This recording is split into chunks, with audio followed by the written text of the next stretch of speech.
Periodismo hoy.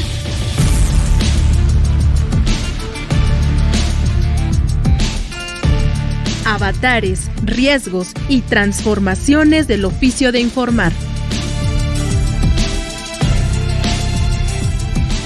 Muy buenas tardes, bienvenidos, bienvenidas a una emisión más de Periodismo Hoy, aquí a través de la señal de Radio Educación. Yo soy Andrés Solís, gracias por acompañarnos y con el placer, como siempre, como cada martes, de saludar a mi querida amiga y colega Alexia Cervantes. ¿Cómo estás, Alexia? Encantada de saludarte, Andrés, muy feliz de arrancar una semana más este espacio de Periodismo Hoy. Y antes de pasar de lleno con el tema de este programa de esta semana, que está muy bueno, me gustaría hacer mención de, para empezar, la semana pasada, el 2 de noviembre fue el Día Internacional de la No Impunidad en los crímenes contra periodistas, y creo que valdría la pena señalarlo. Por ahí obviamente las organizaciones como la UNESCO, como la ONU, hicieron nuevamente un llamado a las autoridades de los diversos países del mundo, pero sobre todo de nuestro país de México, por el alto número de asesinatos de periodistas en lo que va del año y en lo que va de los últimos años, que es alarmante y nos ubica como el país más peligroso para ejercer el periodismo en toda América. Y en este contexto, la ONU lanzó una plataforma que, claro, tiene por ahí a lo mejor puntos a criticar, pero que en general me parece que está muy buena y que vale la pena comentar. Se llama Puntal y se puede encontrar en la página hchr.org.mx o buscar tal cual Puntal en el cualquier buscador, el de su preferencia, para no decir por ahí alguna marca. Y allí vienen observatorios de agresiones, estadísticas, información, pero la parte interesante es que vienen manuales de autoprotección. Y entonces, si de pronto eres periodista en algún municipio de nuestro país, en alguna región en la que no es tan fácil acceder a una capacitación, pues estos manuales tal vez resulten una buena herramienta. Además, por supuesto, vienen números de emergencia de distintas organizaciones que pueden brindar ayuda en caso de agresión, Andrés. En un país donde el 99% de los crímenes contra periodistas están en la impunidad, es decir, nadie está en la cárcel por agredir periodistas, por asesinar periodistas, pues es importante reiterar el compromiso y la obligación que tienen las autoridades por dar garantías a un derecho que además es un derecho humano, el derecho a la información, ¿no? Y recordar que agredir periodistas es lesionar el derecho de la sociedad a recibir información, a ser informada. Y ante la falta de leyes, como lo hemos platicado aquí en este programa, ante la falta de protocolos, ante pues las debilidades que enfrentan las instituciones como los mecanismos, creo que es importante recordar a la audiencia la importancia de que el periodismo le tiene que ser útil a las personas y no solamente rendir a los intereses de ciertas áreas del poder. Y este sitio que mencionas sí tiene muchas cosas que le podemos criticar, pero sobre todo lo valioso, Alexia, creo yo, es que por primera vez el Alto Comisionado de Naciones Unidas para los Derechos Humanos diseña una plataforma específica contra la impunidad y que busca darle herramientas a periodistas y a la sociedad para mejorar estas condiciones. Los manuales ciertamente no estarán muy pensados para la realidad mexicana, pero son documentos que le van a servir a cualquier periodista para tener mejores herramientas. La autoprotección es ahora sí que una situación fundamental para el trabajo periodístico, porque la primera obligación que tenemos como periodistas al salir a la calle a buscar la información es regresar a nuestra casa. No es tener la nota, no es tener el gran reportaje. Nuestra primera obligación al salir de casa es regresar a casa, porque siempre habrá alguien que nos esté esperando, Alexia, y por eso el tema de la autoprotección es importante. Así que échenle un ojo a este sitio de Puntal del Alto Comisionado de Naciones Unidas para los Derechos Humanos, que además en colaboración también con ONU Mujeres, porque sí le dan una importante perspectiva de género al trabajo de las mujeres periodistas, que también es importantísimo, y que hoy justamente vamos a hablar de un tema, Alexia, que tiene mucho que ver con cómo algunos colegas periodistas se juegan el pellejo más que otros, y es que el trabajo que realizan es el de llevar una cámara de televisión, una cámara de video, para poder levantar la imagen de los hechos periodísticos, de los hechos noticiosos que se pueden y se deben de difundir a través de las noticias en la televisión, a veces en internet, por supuesto. Y por eso, pues vamos a hablar de cómo es este trabajo que no suele ser reconocido, no suele tener el reconocimiento que tienen otros periodistas. Vamos a hablar de cuánto tiempo se invierte en hacer una cobertura que solamente se va a transmitir 1 o 2 minutos al aire, que son muchas horas de trabajo, y la nota solamente dura 1 minuto o 2 minutos cuando mucho, y de si estos periodistas con cámara cuentan con seguros para protegerse de un asalto, de un robo, de una agresión durante una cobertura periodística, y de eso nos va a estar platicando nuestro colega Artemio Rabadán, quien actualmente es camarógrafo de Multimedios Televisión, Alexia. Así es, pero antes de todo esto, ¿qué les parece si vamos a escuchar Periotips, una sección que preparó Graciela Ramírez, en la que hoy nos habla del fotoperiodismo, un tema que pusimos sobre la mesa desde la semana pasada, pero que por supuesto nos da mucho para hablar. Escuchemos.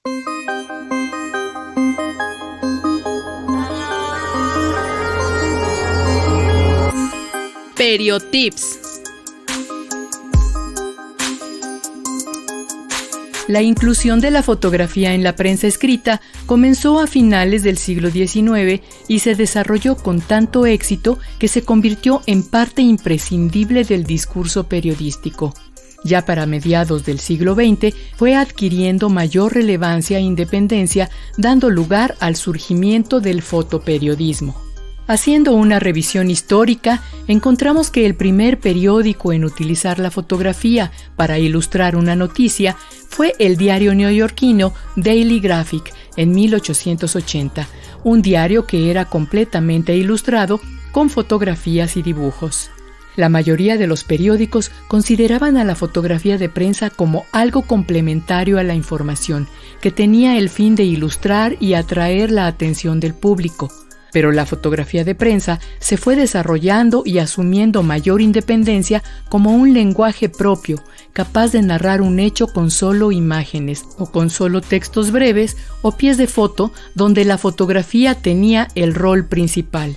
Lo más común en muchos de los diarios impresos, todavía hoy en día, es que el texto ocupe la mayor parte y la fotografía tenga un lugar secundario. Para cubrir una noticia, se envía a un reportero acompañado de un fotógrafo que capture imágenes para ilustrar la noticia. En contraste, el fotoreportero no se contenta con ser el segundo de a bordo. Un reportero gráfico tiene la necesidad de narrar él mismo los acontecimientos con la ayuda de su cámara. Va él mismo en busca de la noticia y la cuenta predominantemente con imágenes. Con el transcurrir del siglo XX, el fotoperiodismo se fue desarrollando a tal grado que las posibilidades de abordar una temática a través del registro fotográfico se diversificaron. El fotoperiodismo se fortaleció y el fotoreportero se convirtió en reportero gráfico, en fotodocumentalista y fotoensayista, con diferentes grados de autonomía e independencia. Surgieron las primeras agencias fotográficas.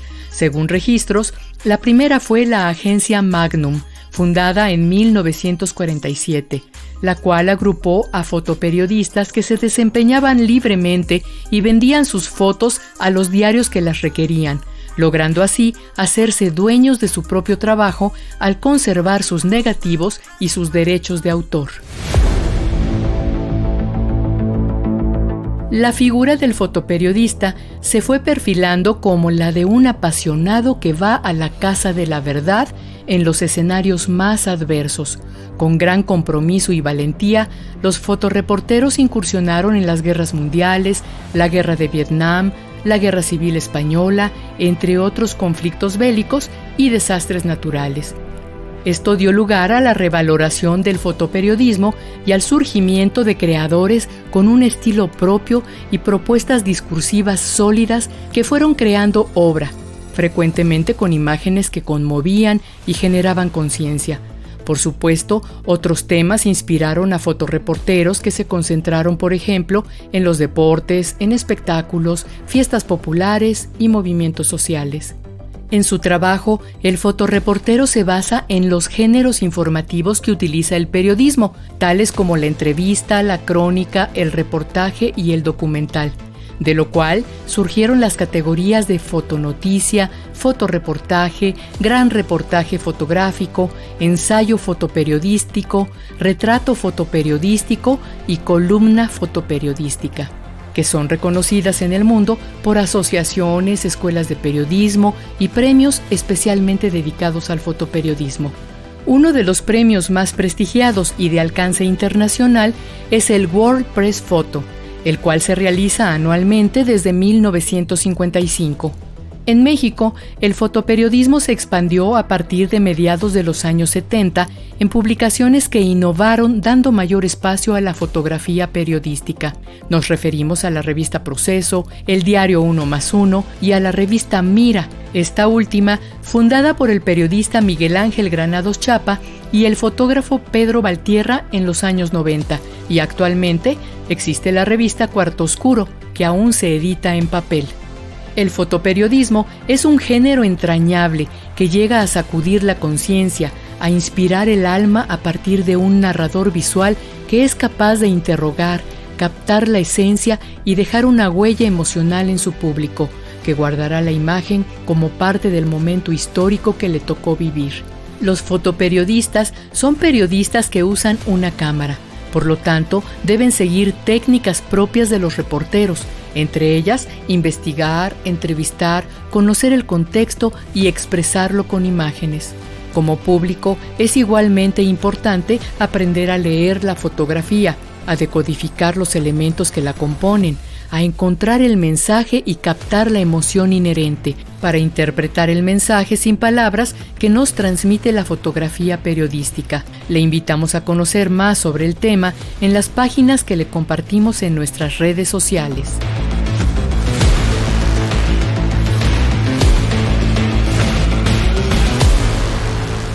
Comuníquense por favor con nosotros, mándenos sus mensajes. En Facebook nos encuentran como Periodismo Hoy o también @Periodismo Hoy Radio, y en Twitter estamos como @HoyPeriodismo, y como siempre de verdad les queremos agradecer su participación, su interlocución, sus mensajes, sus comentarios, porque son los que enriquecen este programa y lo hacen muchísimo más entretenido, divertido, con más carnita, como decimos los periodistas. Y tenemos varios comentarios, Ale, tú tienes por ahí algunos a la mano. Sí, nos escribió Alejandro Lucio, que dice que ya nos escuchaba y se lo agradecemos montones, pero que por fin se metió a las redes sociales a seguirnos y pues agradece este espacio, y al contrario, nosotros le agradecemos. Qué bueno que recordaste las redes sociales, Andrés. Por ahí, si todavía no nos siguen, estamos en Facebook como Periodismo Hoy y en Twitter como @HoyPeriodismo. Y bueno, pues ahí estamos compartiendo convocatorias, noticias, por supuesto, relacionadas con estos temas, seminarios, concursos, hay de todo, así que los invitamos a que se den una vuelta por ahí a las redes sociales, y también le enviamos saludos a Leonardo Nájera, quien nos escucha desde Ciudad Nezahualcóyotl. También nos escribió Jesús González Castañeda, que adivinó la trivia de la emisión anterior, que la dedicamos al mejor fotógrafo de la Nota Roja en México, que es Enrique Metinides, todo un histórico. Y bueno, también Aarón Arcas, que antes de tomar una foto, dice en público con una cámara de 35 milímetros, causaba muchas suspicacias. Hoy todo mundo puede tomar fotos de lo que sea y ya nadie se asombra. Ciertamente esto, Aarón, es realidad. Antes ver a un fotógrafo pues llamaba mucho la atención. Ahora, pues cualquiera trae hasta un teléfono celular para tomar fotos, ¿no? Ahora ya ni se dan cuenta los demás que están tomando fotografías, ese es el asunto. También nos dice Amisli Tlacopa que el mejor fotógrafo, según él, el mejor fotógrafo mexicano es Héctor García. Y bueno, yo le digo a Amisli que ya tuvimos a Héctor García, la figura de Héctor García, en homenaje en nuestra sección de Periodismo en Persona, por si la quieren buscar ahí entre los podcasts. Es el programa del pasado 20 de octubre. Es correcto, y qué bueno que mencionas el tema del podcast, porque así pueden recuperar cualquier emisión. Y quiero mandar un saludo a mi querido amigo y tocayo, colega Andrés Mariano Resillas, que nos escucha cada martes en Morelia, en Michoacán. Saludamos también a Juan Ernesto Guerrero Mancera, que nos escribió y nos dice: buenas tardes, equipo de Periodismo Hoy. El tomar fotografías es un arte. Mi trabajo es dar servicio en atención de accidentes de tránsito terrestres.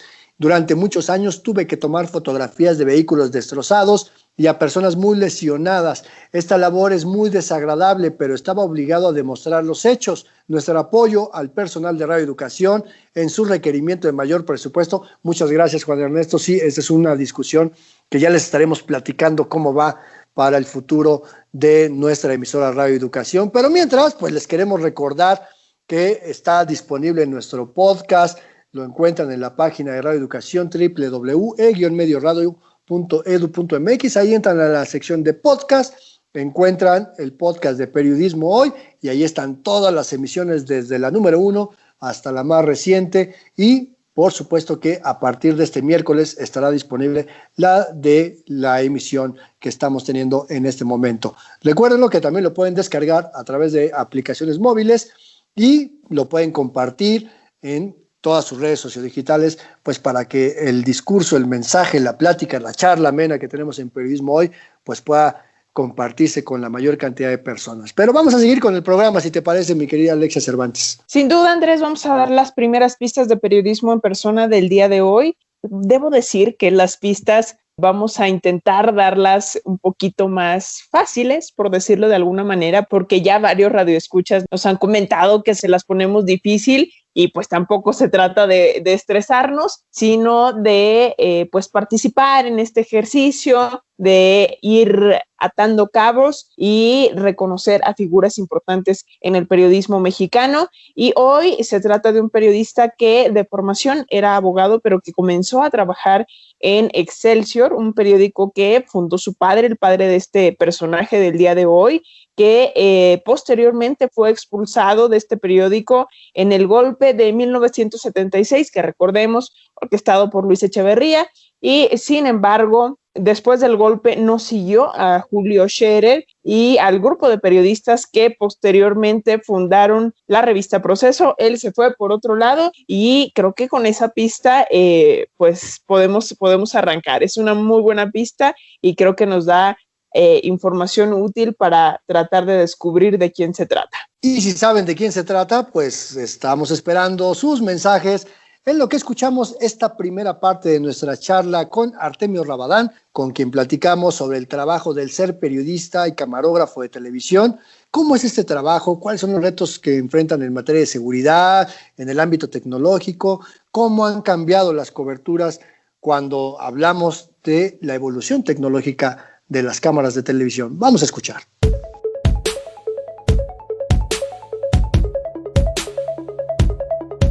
Hoy, aquí en Periodismo Hoy, tenemos el enorme placer, el gran gusto de trabajar con un gran profesional, alguien que tiene una buena visión de los hechos noticiosos. Vamos a platicar con Artemio Rabadán, que es periodista, es camarógrafo, que entre otras cosas ha trabajado en Televisión Azteca, en Capital 21, en Efecto Televisión, y actualmente está en Multimedios haciendo periodismo detrás de una cámara de televisión. Mi querido Artemio, qué gusto saludarte y agradecerte el favor que hayas aceptado platicar con la audiencia de Periodismo Hoy aquí en Radio Educación. Hola, ¿cómo están? Pues no, más bien a ustedes, muchas gracias por esta oportunidad para platicar con ustedes. De lo que quieran saber, lo que quieran que les cuente, de todo lo que he vivido yo en mi trabajo, en mi profesión. Perfecto, nos da muchísimo gusto, Artemio, tenerte de este lado, platicando con las audiencias de Radio Educación. Y lo primero, cuéntanos, platícanos cómo llegaste a este ámbito del periodismo y cómo lo describirías, porque yo creo, a lo mejor suena muy fuerte y ya me dirás tú, que es de los sectores o de los ámbitos del periodismo que luego menos volteamos a ver o tenemos en consideración. Pero, ¿qué nos dices, Artemio? Prácticamente yo empecé desde Azteca, ahí yo empecé como asistente. Ahí fue donde yo empecé ahora sí, pues empezar a mi carrera. Ahí fue donde empecé poco a poco. Obviamente me gustó porque no realmente se vive lo que como uno lo ve, ¿no? En la televisión. Ya uno lo vive pues ahora sí en vivo y a todo color. Eso fue lo que más me llamó la atención.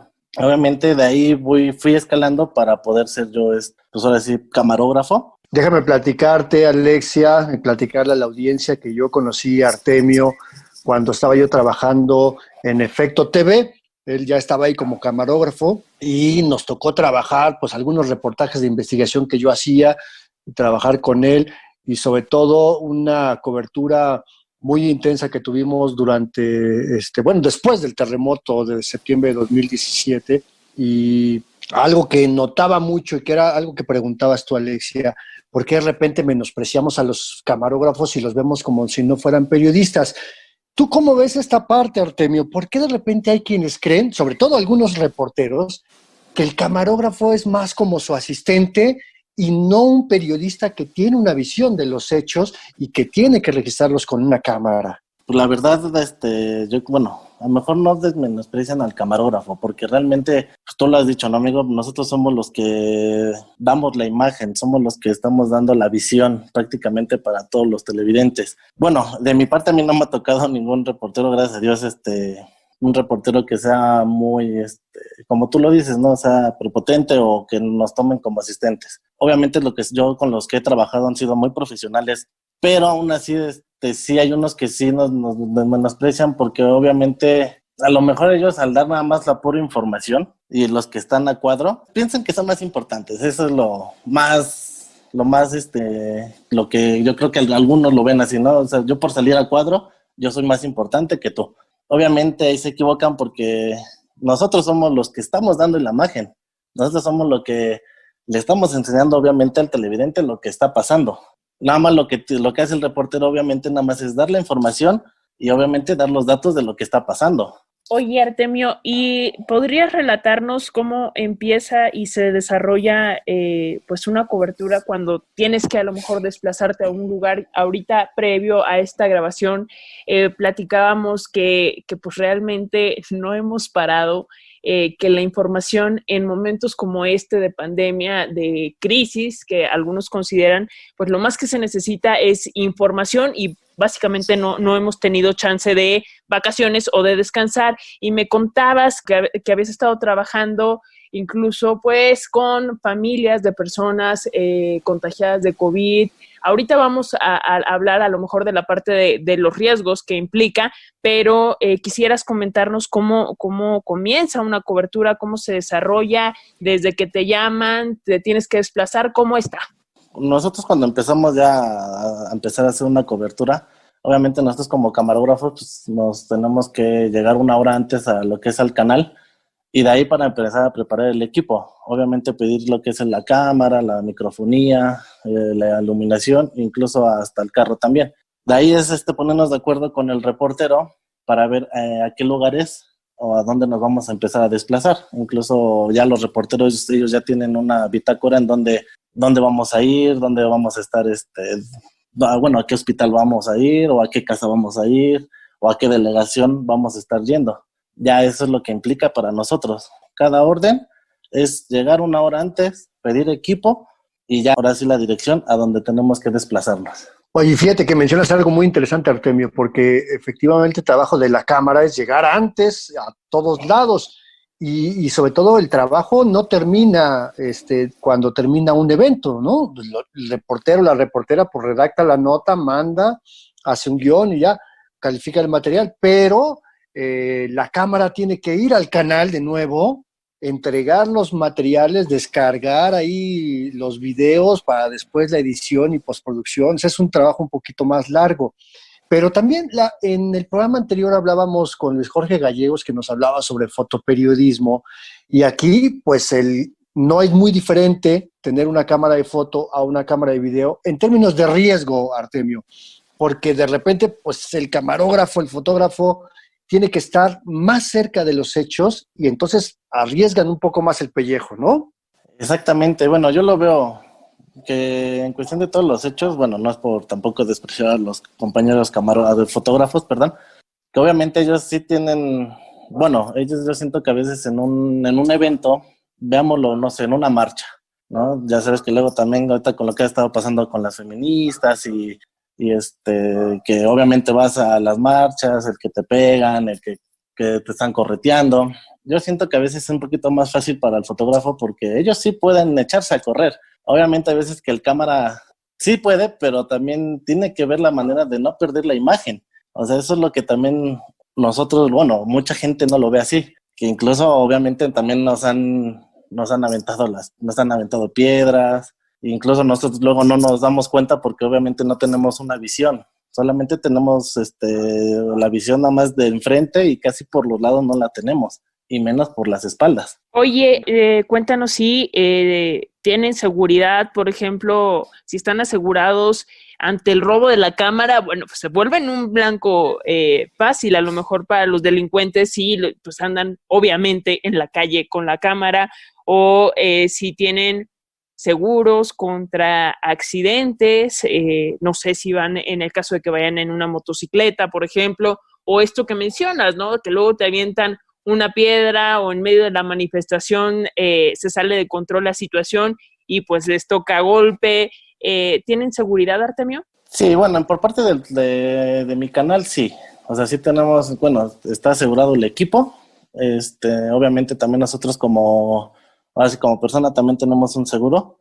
Bueno, ya en cuestión también de un choque o de que mis compañeros que andan en en las motos, perdón, que andan en moto, también tienen un seguro. Hasta eso sí estamos asegurados. Pero sí me ha tocado, por decir, hay empresas que también me han tocado donde no los tienen asegurados. Ese también es un riesgo para los demás. Ahora sí, el no estar asegurados, el que tú mismo puedes, no sé, te accidentas, el que tú pagues obviamente tu seguro. Si te roban ahora sí tu equipo de grabación, obviamente pues ahí tú también tienes que pagarlo. Eso ya conlleva mucho también en cuestión de que hay empresas que no lo tienen. Gracias a Dios, ahorita donde yo estoy en Multimedios, obviamente ellos sí nos tienen asegurados.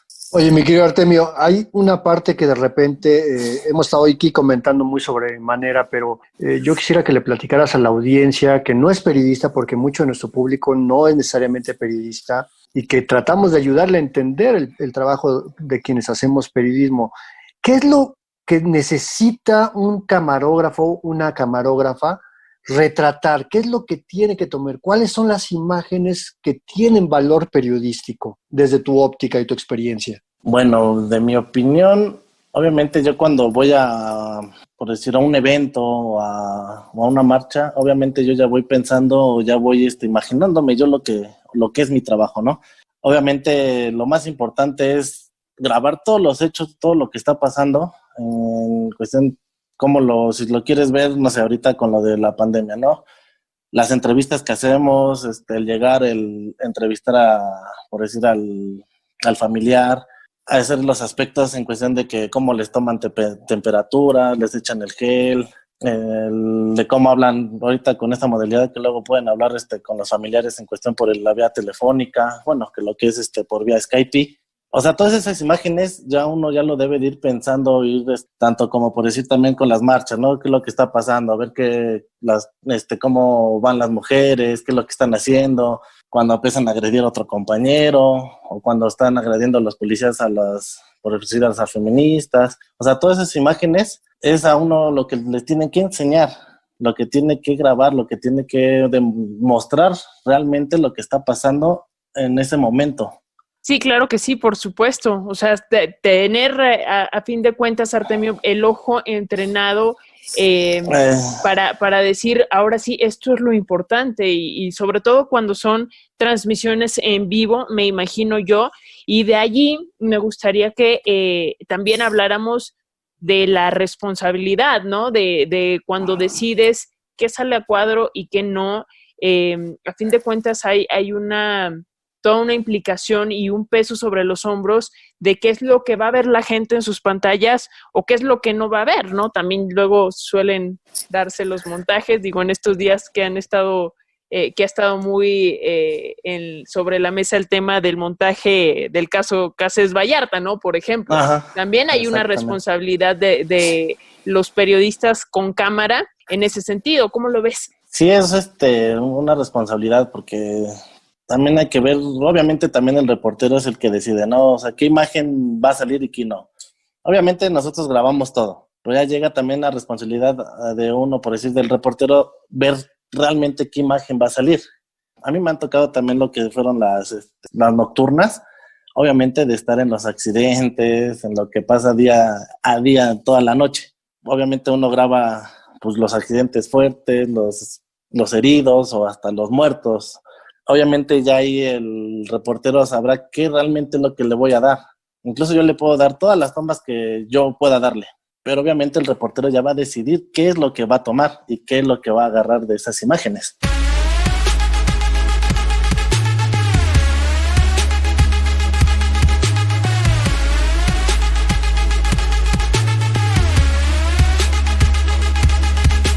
Ya saben que hacemos una pausa para recordarles que primero estamos muy atentos a todos sus mensajes vía redes sociales. En Facebook estamos como Periodismo Hoy. Si no nos encuentran por ahí rápidamente, también pueden poner @periodismo hoy radio. Y en Twitter somos @hoyperiodismo y también les queremos dar más pistas, Andrés. Así es, vamos a darles más pistas de nuestro personaje en nuestra sección de Periodismo en Persona, que llevaba el mismo nombre que su padre. Y ya mencionamos que fue uno de los periodistas que salieron expulsados del periódico Excelsior después del golpe de 1976. Pero este personaje, nuestro personaje de hoy, no fue de los que siguió a Julio Scherer García, que eran buenos colegas y amigos, en esta fundación del semanario Proceso. Él, por su parte, decidió seguir su propio camino y fundó un periódico muy influyente en su época, que era el 1+1. Comenten en nuestras redes sociales si ya saben de quién estamos hablando. Y mientras, continuamos platicando con el periodista de cámara Artemio Rabadán. Hablamos de esta especialización en el periodismo que desgraciadamente pues no es muy reconocida. De hecho, Francia es el único país que lo define tal cual legalmente en sus catálogos laborales y de derechos.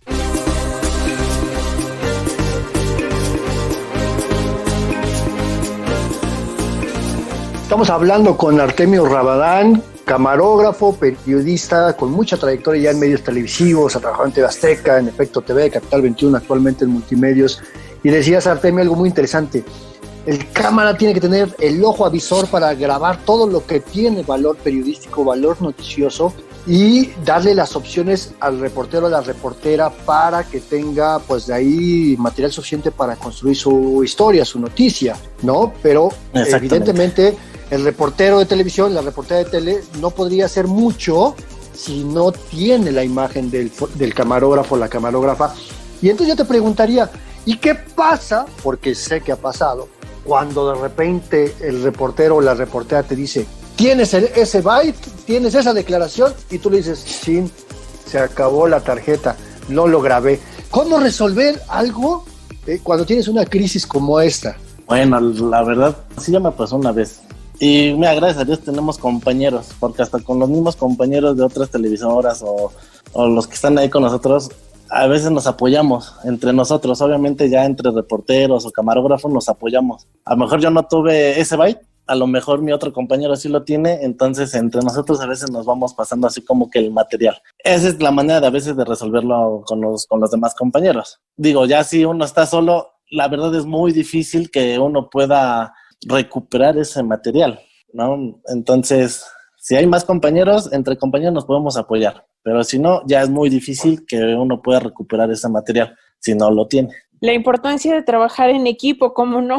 Exactamente. Exacto, es una de las cosas, yo creo que de los retos más grandes cuando haces periodismo, conformar buenos equipos de trabajo. Y en ese sentido, Artemio, ¿cómo cuántas personas se necesitan para hacer una cobertura que lleve video? No sé, yo nunca he hecho video en términos periodísticos y ahí sí tengo esa duda porque, bueno, antes se hablaba teóricamente de alguien que te hiciera el sonido, del video, de la persona que salía a cuadro, pero actualmente, ¿cómo es, Artemio? Actualmente ahorita ya nada más se ocupan pues, lo que es el reportero y el camarógrafo. Obviamente ya no necesitas más. Ya teniendo nada más al puro reportero y al camarógrafo, ya obviamente ya sale la nota. Y efectivamente ya no es como antes, que obviamente era el asistente, el de audio, el camarógrafo, el reportero.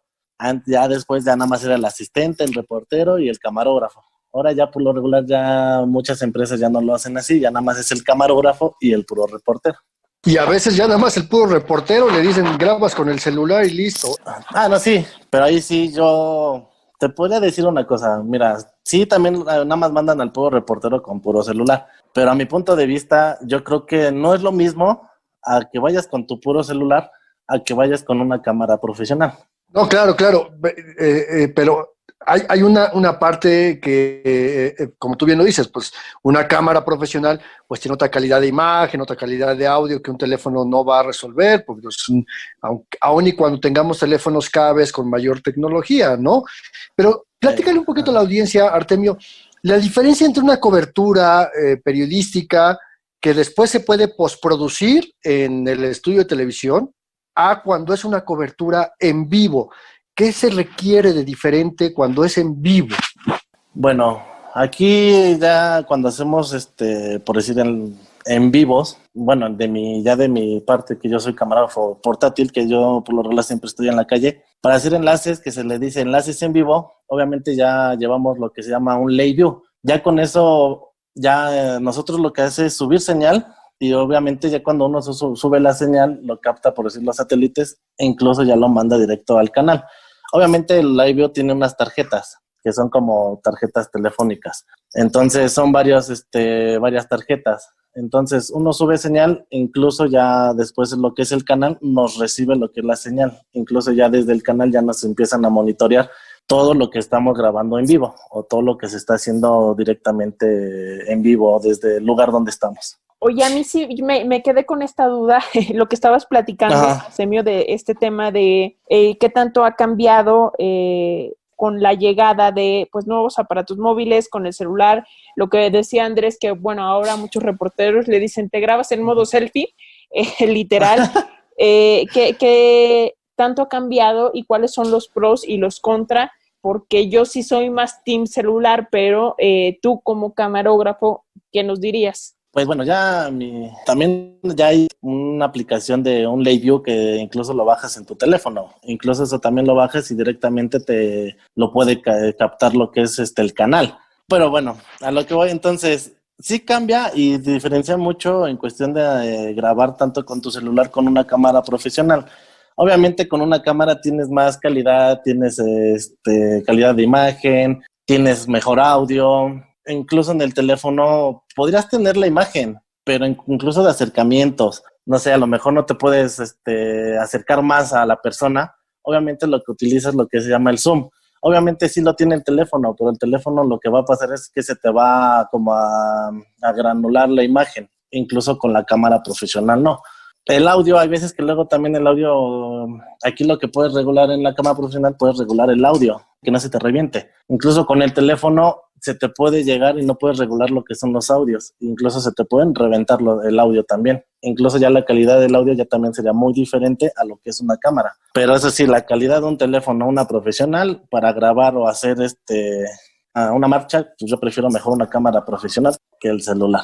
Y claro, hay que comentarlo con la audiencia, ¿no? O sea, una cámara profesional, pues le puedes conectar micrófonos de diferentes naturalezas, ambientales, direccionales, estos lavalier que son los de solapa, y aun y cuando se puede hacer con un celular, bueno, pues solamente tienes una entrada de audio y salida de audio que es la misma, y que no es una calidad para transmitir. Si la audiencia se da cuenta, pues se oye el audio cuando es grabado con mala calidad, o la imagen, esas imágenes verticales horribles que luego vemos en la tele, ¿no, Artemio?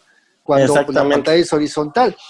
Pero yo quiero que me expliques algo a mí, a Alexia, por supuesto, y a la audiencia que nos acompaña, de estos retos de la calidad, ¿qué tanto han afectado al trabajo de quienes hacen cámara?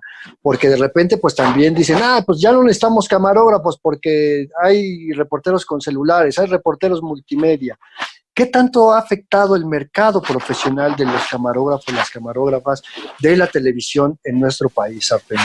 Bueno, ahorita por el momento yo digo que sí ha afectado un poco, porque incluso ya pues obviamente muchos camarógrafos profesionales obviamente se han quedado sin trabajo por todo lo que, obviamente por nada más por grabar con el puro teléfono. La verdad sí nos ha afectado bastante, pero aún así nosotros seguimos, pues ahora sí, como dicen, ¿no? En la lucha de seguir obviamente con nuestro trabajo, con el profesionalismo, porque ya, si te das cuenta, también ya todo, obviamente todo lo hacen con el celular, pero también lo que nos ha dado un poquito batalla han sido las redes sociales, porque ya obviamente lo que es YouTube, lo que es el Face, lo que ha salido el TikTok, todo eso, también ya mucha gente, pues, ¿qué es lo que hace? Obviamente ya también se hace como reportero, videoreportero, y obviamente con el puro celular graban. Entonces ya la verdad toda la tecnología, pues sí nos ha estado dando un poquito más de dificultades para nosotros en un trabajo, por decir, en una televisora. Una de las cosas que comentábamos al inicio de esta conversación es que no hay mucho reconocimiento, desgraciadamente, a esta especialidad. De hecho, Francia es el único país que reconoce esta especialidad en los catálogos laborales, en los catálogos legales, ¿no? Y en otros países, pues solo son considerados camarógrafos y ya. Pero justo tomando el ejemplo de Francia, en donde existe una asociación que agrupa a los periodistas con cámara, me gustaría preguntarte, Artemio, si sabes si hay alguna organización de periodistas con cámara aquí en México, si existe algo similar, no sé, cuéntanos. Bueno, de esa parte sí no tengo mucho conocimiento. No te preocupes, mi querido Artemio. Creo que en México tenemos un gran pendiente como periodistas, reconocer que quienes hacen cámara son nuestros pares, son nuestros colegas, son nuestros iguales y participamos en el proceso de información. Hay un pendiente de las empresas en el reconocimiento profesional, laboral y salarial de nuestros colegas camarógrafos y camarógrafas, que además nos consta que quienes hacemos periodismo se la rifan todos los días y arriesgan el pellejo por tener la imagen.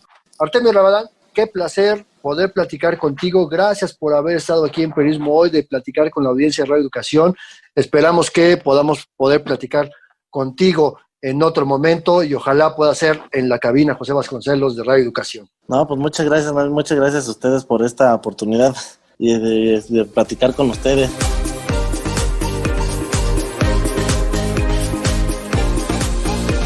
Pues yo espero que ustedes hayan disfrutado, igual que Alexia y que yo, esta charla que tuvimos con el buen Artemio Rabadán, que quiero de verdad insistir, trabajamos juntos en Efecto Televisión y es un muy buen camarógrafo, tiene una gran visión de los hechos noticiosos y creo que nos ayuda a entender por qué los camarógrafos de noticias también son periodistas y no como de repente los queremos ver como un relleno de la información. Pero bueno, también les queremos recordar que si quieren volver a escuchar esta plática o volver a escuchar cualquier otra emisión de Periodismo Hoy, la pueden hacer a través del podcast que siempre estará disponible al día siguiente de la emisión de cada programa de los martes y de todos modos están ahí guardaditos, almacenados para ustedes en la página de Radio Educación www.e-medioradio.edu.mx y como siempre agradecerles el favor a todas estas personas, amigos, colegas, docentes que cada emisión la comparten con sus amistades, con sus colegas, con sus estudiantes a través de sus redes sociales. La verdad es que nos llena de mucha felicidad, orgullo ver que comparten cada una de nuestras emisiones. Y mándenos mensajes, no solo el día del programa de la transmisión, que es los martes, entre 1 y 2 de la tarde, pueden mandarnos mensajes a lo largo de la semana y tengan la seguridad de que con mucho gusto los vamos a contestar y de que pues vamos a abrir ahí la conversación y se va a poner bueno. Finalmente se nos está acabando el tiempo, ya nos encaminamos hacia la recta final de este programa, pero llegó ya el momento de nuestra sección Periodismo en Persona, una sección que prepara Andrés Solís y que está dedicada hoy a uno de los periodistas que marcaron un antes y un después en esta labor, una nueva era, por decirlo de alguna manera, ya que pues en 1+1, el periódico que fundó, amplió para empezar los niveles de crítica y también hay que decir privilegió el reportaje sobre la declaracionitis, que luego nos cuesta mucho dejar de lado en los medios de comunicación. Ahora como que ya tenemos un poquito más de cancha y estamos trabajando más en ello, pero antes los medios, pues pura declaracionitis, Andrés. Así es, un estilo de periodismo que de verdad no ayuda mucho a la comprensión de los hechos. Creo que es más importante el dato que el dicho y gracias a este periodista pues se empezó a abrirle cancha al análisis, a la revisión, al periodismo de profundidad, a reproducir los modelos del buen periodismo europeo en México y por eso se hizo grande en sus primeros años el 1+1. Pero, ¿qué te parece, Alexia, si escuchamos de quién se trata?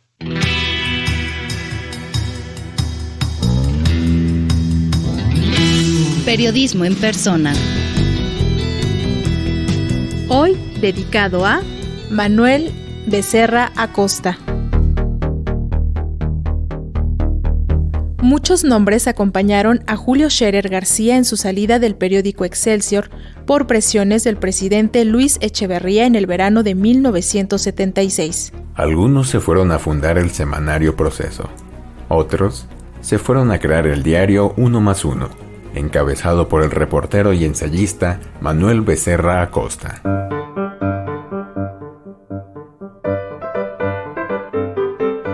Manuel Becerra Acosta nació en la Ciudad de México el 22 de agosto de 1932 y realizó estudios de Derecho en la Universidad Nacional Autónoma de México, aunque prefirió dedicarse al oficio de periodista.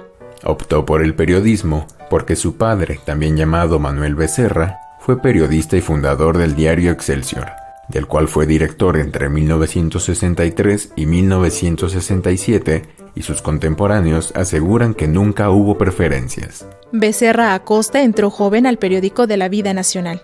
Pronto se destacó como un buen narrador y con su formación como abogado, se volvió un buen cronista parlamentario haciéndose cargo de la cobertura del Congreso de la Unión. Y aunque a finales de los años 60, en la redacción pensaban que sería el heredero natural en la dirección del periódico, la realidad fue que su colega y amigo, Julio Scherer, fue el que se hizo cargo de esa posición y Becerra Acosta llegó a la subdirección editorial.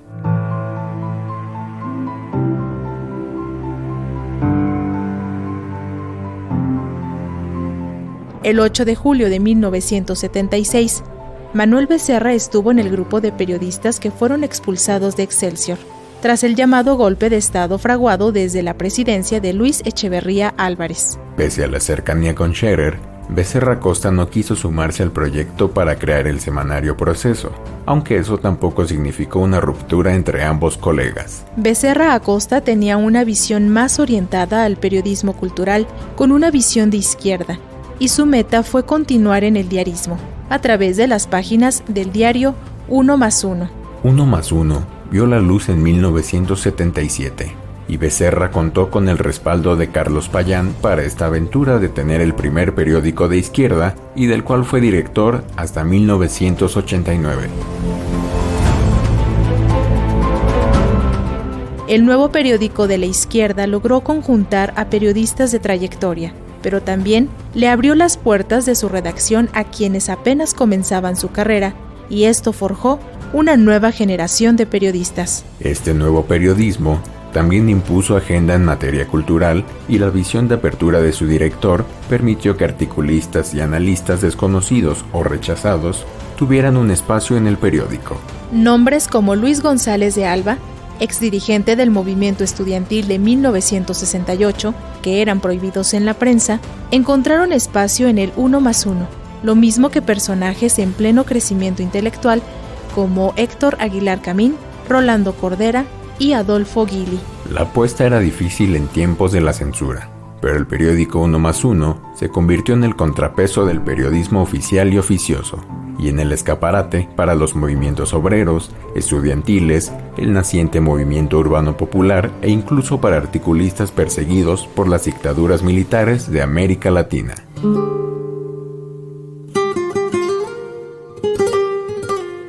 Manuel Becerra Acosta decidió exiliarse del país y vivir en España, luego de haber renunciado a la dirección del diario, un año después del fraude electoral de 1988, que llevó a la presidencia a Carlos Salinas de Gortari. 11 años después, el 23 de junio del año 2000, Manuel Becerra Acosta murió en Santander, España, pero su legado al periodismo crítico y profesional persiste en generaciones de periodistas formados en 1+1 y que después fueron a engrosar las redacciones de otros medios.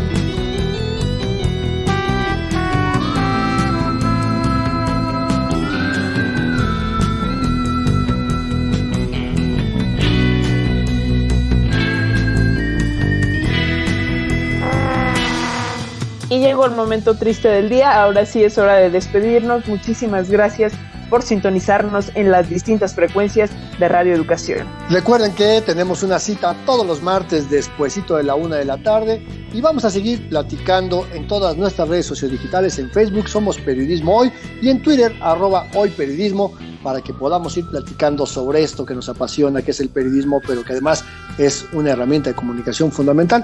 Y mientras tanto, pues agradecerte como siempre el favor de tu compañía, Alexia Cervantes, en este espacio, y nos escuchamos en la siguiente emisión. El gusto es mío, como siempre, Andrés Solís. Hasta la próxima, y ahora sí, vámonos a comer. Ahí nos cuentan en redes sociales que están comiendo. Que tengan feliz día.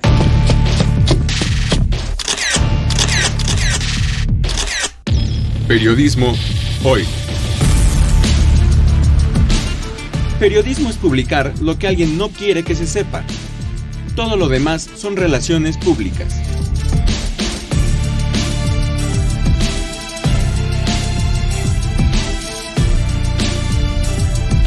Trabajamos para usted en el servicio social, Frida Ramírez, en la edición digital, Alejandro Ramírez, Oscar Solís en la musicalización, la asistencia de producción es de Edith Rojas, en la conducción, Alexia Cervantes y Andrés Solís, en una producción a cargo de Graciela Ramírez para Radio Educación.